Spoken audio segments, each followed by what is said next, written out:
You think they have at most an incidental bearing on the nature of the regime. You seem to find evidence of Iranian pragmatism wherever you go. And of course, you can always find evidence of pragmatism even in highly lunatic regimes. Operation Barbarossa was a well-planned operation. I seem to think that all of these comments are actually central to the regime. Now, Roger said, what is the regime? And he talked about Iran. Roger doesn't need to convince me that the Iranians are sick and tired of their rulers. Roger doesn't need to convince any of us that this is a country that wants to breathe free. But the debate here is about what the regime is about, not what its people are about. And what the regime is about is misogyny, anti-Americanism, a revolutionary impulse, and Holocaust denial. And that has to be laid out squarely and up front.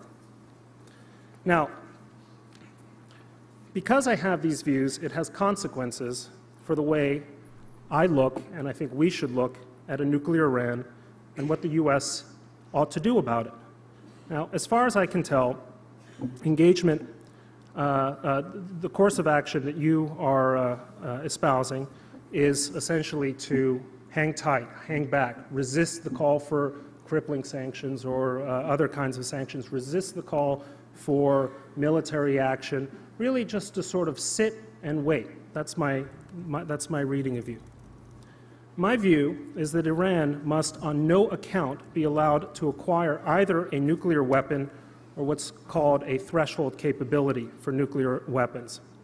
That event would have disastrous consequences for the United States, disastrous consequences for Israel, disastrous consequences for the Arab world, and what's maybe most important, disastrous consequences for the Iranian people themselves. A nuclear weapon would give the Iranian regime, even if it never used it, the sort of freedom of action in the region that it can only dream about today. It would be in a position to dominate the Gulf. It would embolden its support for Hamas and Hezbollah and thus destroy whatever remains of an Israeli-Palestinian peace process, to say nothing of the existence of Palestinian moderates. It would force the United States into a position of quote, containing a regime whose rationality we could never quite take entirely for granted. It would create a situation in which both Israel and Iran would have an incentive to carry out a nuclear first strike on the other.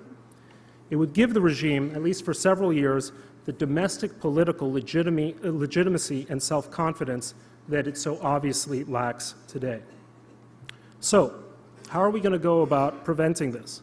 I think Franklin Roosevelt, when he became president, had a thought somewhat similar to mine. He said, try anything, try everything. So what should we do? UN sanctions? Yes. Unilateral sanctions? Yes. A gasoline embargo? Yes. Support for pro-democracy forces in Iran? Yes. And not least, military strikes, if necessary? Yes. And when Iran begins to reconstitute its nuclear program, should military strikes cripple them, at least for a period of time, what do? You do it all over again. Now, I know what the rejoinders are going to be to this argument, and I expect Roger is going to make them as our debate unfolds.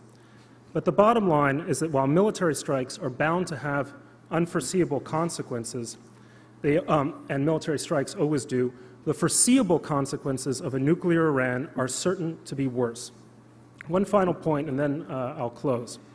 I think it's fair to say that the West, and Jews in particular, have paid a terrible price for not taking our enemies at their word.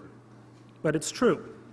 There is a man in Tehran who may soon have a bomb. He wants to wipe Israel off the map and says so. He denies the first Holocaust in order to facilitate, to smooth the way for a second one. He wants to terrorize you and maybe even wants to kill you.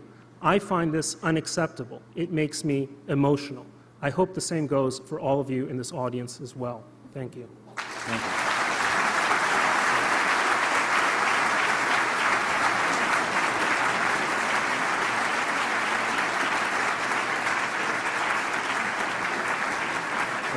Thank you. Thank you very much, Bret. Roger. Am I allowed a brief rejoinder? I will provide for that, absolutely. Before the rejoinders, I think, I'd like to invite members of the audience here to fill out questions on the cards that are on your tables. There will be people collecting those, and we'll feed them back into this machine right here, and then we'll pose them to the debaters. Also, those of you who are joining us via our global webcast, you can go to, I believe it's ajc.org/Iran, and you'll find a way to ask a question in that medium. If you're watching us on C-SPAN, you can also go to ajc.org and find us that way and pose a question directly. Let me begin with a question. Oh, no, actually, let me begin with the rejoinders, and then I'll start with the question. So, Roger, if you would like to pose a question to Bret or respond. Bret, thanks, first of all, for the hedge fund suggestion. When I look at my bank account, I sometimes feel you're absolutely right. You know, before the election, people like you, and you've just done it again, were dismissing this vote completely out of hand, waste of time, meaningless, it's not a real election. Of course it's not, by our standards. But if you look in the region, look at Saddam's 100% of the vote, look at what Mubarak calls an election in Egypt, look at Saudi Arabia.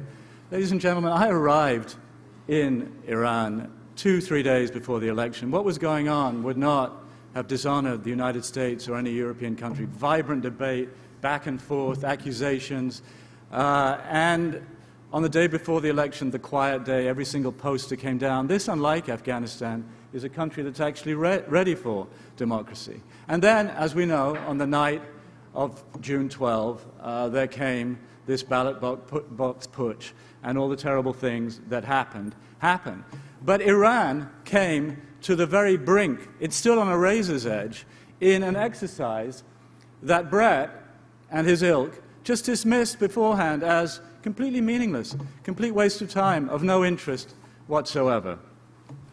I don't think that's right. This was a very important event, and those of us who, before the election, identified the shifts and changes and vibrancy in Islamic society, in Iranian society, that came to the surface at that point, I think they were right. If I say Iran today, what do you think of? Well, 6 months ago, you would have thought of a bearded mullah with his finger on a putative nuclear button. Today, if I say it, you might see Neda Agha Sultan's face as she lies dying in the streets with blood spilling across her face and her eyes going blank.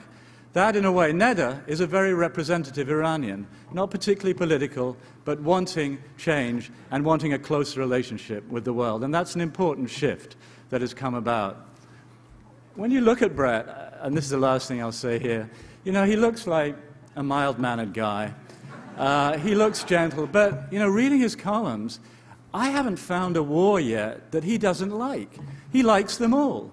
I think in his last column he said peace processes were a complete waste of time. He just dismissed every single peace process everywhere. He has some scenario under which the missiles that are supposed to have gone from Syria into northern Lebanon recently, perhaps Israel actually would like to be attacked with these missiles, if they're there, because that would then give Israel an excuse to go to war not only with the Arabs, but for the first time in its history with the Persians. And wouldn't that be wonderful? Because Israel could attack Tehran with the excuse that it had been hit by missiles that were ultimately provided from Tehran.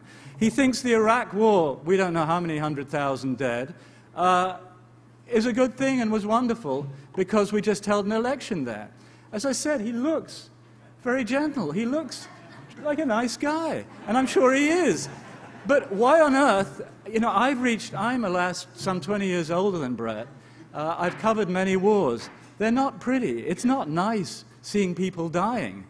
And I just wonder why he thirsts for more military action in Iran. I, too, am opposed to Iran getting to nuclear capability. I just don't think war is the way to go. Bret.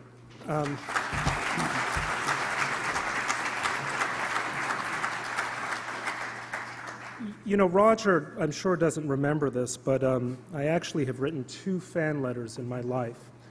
One was to Roald Dahl when I was a little boy for Charlie and the Chocolate Factory. And the other was to a brilliant war correspondent in the Balkans named Roger Cohen, who wrote a wonderful story, I think in 1994, titled something "In Bosnia, Too Honor is Lost." Is that, if that serves me right? Let me begin.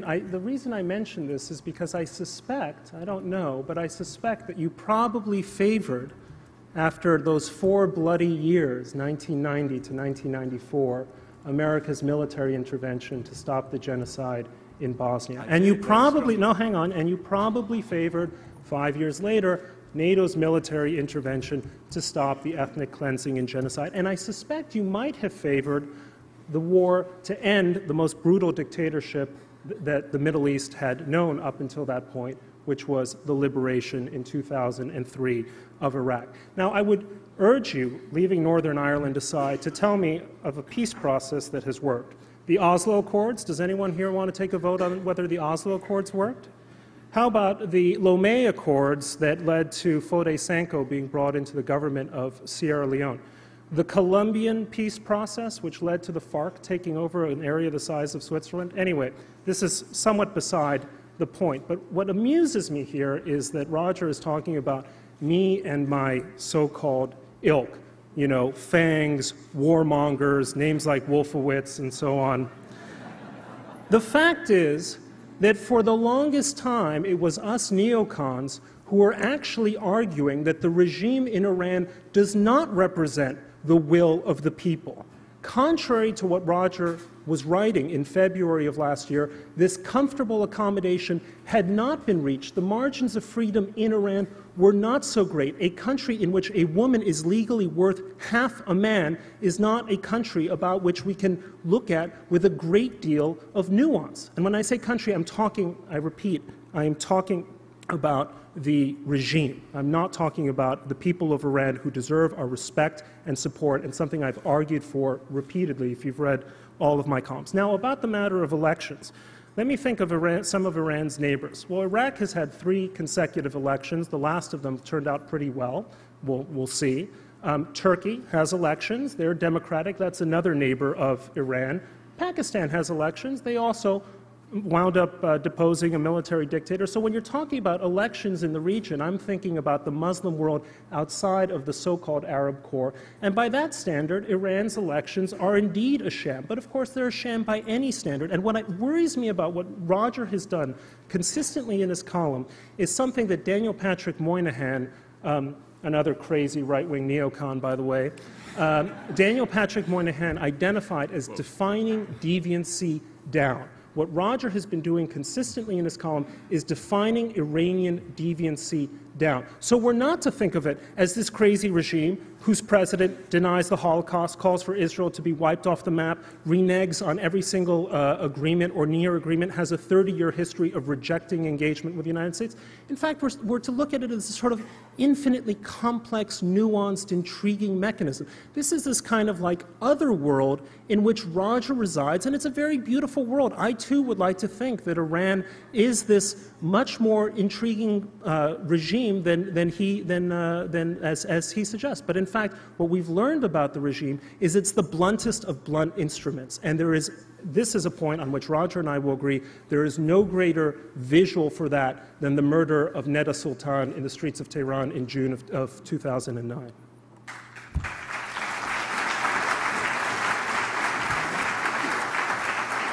Thank you, gentlemen. So I guess we will have a debate after all.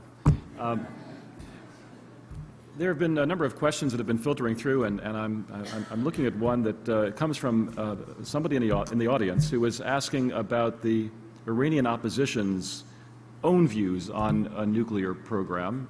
From what we've seen, I know, Roger, you have been someone who has focused a great deal of attention on the need to support a nation democracy movement within Iran, the Green Movement. But would that Green Movement, would an opposition, in fact, change the course of the nuclear program, a program that, in fact, even predates the current Iranian regime? Well, the nuclear program, through adept manipulation by Ahmadinejad and others, has become the symbol of national pride in Iran, comparable to the atmosphere that prevailed with the nationalization of oil in the 1950s. I spoke to a mullah in Qum who told me that they had these nuclear engineers who came to teach them in Qum, and it was absolutely bewildering. He said he didn't really understand a word, but he was told to go out to the local mosques and villages and talk about the importance of this nuclear program. I think Iranians feel that they have the right to pursue a civilian nuclear program. Certainly they would